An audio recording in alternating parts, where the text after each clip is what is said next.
5 जनवरी 2021 केरल के कोल्लम जिले के छोटे से गांव कुलवातकल में कुछ असाधारण घटना घटती है। गांव के पास स्थित झाड़ियों से एक नवजात शिशु की रोने की आवाज आई। जब कुछ लोग उस झाड़ियों के पास पहुंचे तो उन्होंने देखा कि एक बिल्कुल नवजात शिशु वहां पर लावारिस पड़ा था।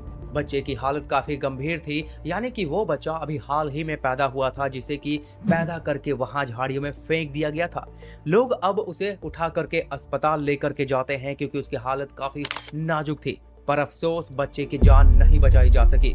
जी हाँ, हम बात कर रहे हैं उस फेसबुक डेथ प्रैंक की, जिसने एक नहीं दो नहीं बल्कि तीन जानें ले ली और एक घर तबाह करके रख दिया। प्रैंक की वजह से 2 लोगों ने आत्महत्या कर ली और एक नवजात की जान चली गई। तो फिर क्या था वो प्रैंक? आज हम वही डिस्कस करने वाले हैं। इस वीडियो को देखने के बाद आपको ये तो समझ में आ जाएगा कि आखिरकार एक प्रैंक करना भी कितना घातक साबित हो सकता है।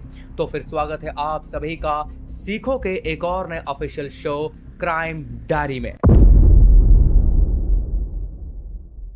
खैर, जब उस बच्चे का मामला पुलिस तक पहुंचा तो पुलिस ने तुरंत उस मामले की जांच शुरू की।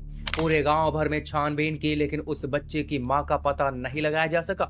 हालांकि यह तो स्पष्ट हो चुका था कि बच्चे की मां उसी गांव की हो सकती है, क्योंकि उस दौरान बाहर का ना तो कोई व्यक्ति या महिला आए थे जो कि ये कहा जा सके कि उन्होंने वहां पर उसे लावारिस छोड़ दिया हो। जिसके बाद पुलिस ने डीएनए जांच का सहारा लिया। गांव की हर उस सस्पिशियस महिला के डीएनए सैंपल लिए गए और बच्चे के डीएनए सैंपल से मैच करवाया गया। फिर कुछ हफ्ते बाद पुलिस ने चौंकाने वाला खुलासा किया कि बच्चे की मां कोई और नहीं बल्कि उसी गांव की रहने वाली रेशमा थी। इस खबर ने सभी को हैरान कर दिया, खास करके रेशमा के परिवार और उसके पति के तो होश उड़ गए। विष्णु ने भी इस बात से इनकार करते हुए कहा कि उसकी पत्नी गर्भवती थी ही नहीं, लेकिन डीएनए टेस्ट कभी झूठ नहीं बोल सकते थे। फिर जब पुलिस ने रेशमा को हिरासत में लेकर के सख्ती से पूछताछ की तो उसने मान लिया कि वह उसी का बच्चा था। उसने यह भी बताया कि उसने अपनी गर्भ अवस्था की बात किसी के साथ साझा नहीं की थी और यहाँ तक कि अपने परिवार और पति को भी नहीं बताया था। उसने फिर ढीले ढाले कपड़े पहन करके जैसे तैसे अपनी गर्भ अवस्था को छिपाए रखा था और समय आने पर बाथरूम में जाकर के अकेले ही बच्चे को जन्म दिया और फिर उसे झाड़ियों में छोड़ दिया। जब पुलिस ने इसके पीछे का कारण पूछा कि उसने बच्चे को इस तरह से क्यों छोड़ दिया था, तो रेशमा ने एक और रहस्य को उजागर किया। उसने बताया कि वह फेसबुक पर एक आनंदू नाम के व्यक्ति से संपर्क में थी और उससे प्यार करती थी और दोनों के बीच में काफी गहरा रिश्ता बन चुका था। यह रिश्ता सिर्फ चैट के माध्यम से ही था और उन्होंने कभी एक दूसरे से मुलाकात तक नहीं की थी। जब उसने आनंदू को बताया कि वह गर्भवती है तो आनंदू ने कहा कि वह बच्चे की जिम्मेदारी नहीं ले सकता है। उसने रेशमा से कहा कि अगर वह उनके बीच आने वाली समस्या को ही हटा दे तो वो उसके साथ शादी करने को तैयार है। आनंदू के अंधे प्यार के चलते रेशमा ने अपने बच्चे को अकेले जन्म दिया, वो भी बाथरूम में, जिसके बाद झाड़ियों में अपने ही बच्चे को मरने के लिए छोड़ दिया। वह आनंदू के प्यार में इतनी खो चुकी थी कि उसे सही गलत का फैसला करना ही नहीं आया और उसने इस घटना को अंजाम दे दिया। अब पुलिस ने फिर आनंदू नाम के लड़के की जांच शुरू कर दी।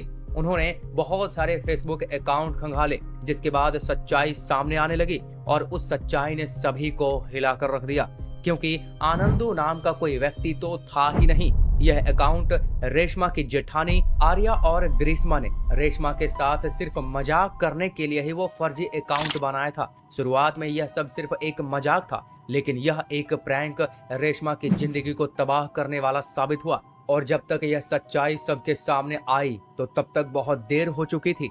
रेशमा का बच्चा मारा जा चुका था और उसका जीवन भी पूरी तरीके से बर्बाद हो चुका था। इस घटना के कुछ समय बाद ही 22 जून को पुलिस को एक और झटका लगता है कि इथिकारा नदी के पास आर्या और ग्रीष्मा की लाश मिली है।